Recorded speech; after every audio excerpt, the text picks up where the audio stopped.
বালুরঘাট শহরের নিকাশি ব্যবস্থা নির্ভর করে 4টি খাড়ির উপর। এই খাড়িগুলি নদী থেকে উৎপত্তি হয়ে পুনরায় আত্রাই নদীতেই মিশেছে। স্থানীয়দের অভিযোগ, কোনো কালে এই খাড়িগুলি পরিষ্কার করা হয় না। কখনো পরিষ্কার না করার ফলে গভীরতা কমে গিয়েছে।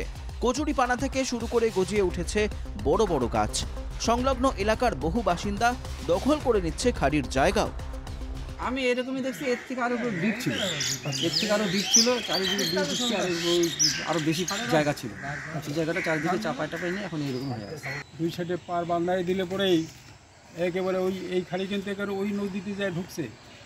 এই পুরোটা যদি বাঁধায় দেয় তাহলে সুন্দর পরিবেশ হবে। এবং খাড়ি সংস্কারের জন্য রাজ্য সরকারের কাছে আবেদন করেছিল বালুরঘাট প্রশাসন ও জেলা ইরিগেশন দপ্তর। সেই অনুরোধের প্রেক্ষিতে বার্ষিক 18 লক্ষ টাকা বরাদ্দ করেছে রাজ্য সরকার।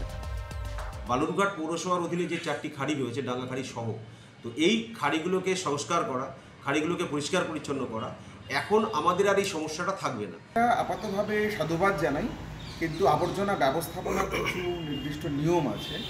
শুধু পরিষ্কার করলেই হবে না, সেই আবর্জনা যেগুলো উঠলো সেগুলো কোথায় রাখা হচ্ছে, এই বিষয়গুলো দেখাও জরুরি।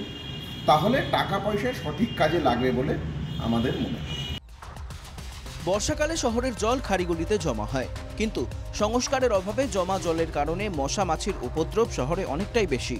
খাড়িগুলির সংস্কার শুরু হলে শহরের নিকাশি ব্যবস্থাও স্বাভাবিক অবস্থায় ফিরবে, জল দূষণও কমবে অনেকটাই। বালুরঘাট থেকে সন্তু দাসের রিপোর্ট, NKTV বাংলা।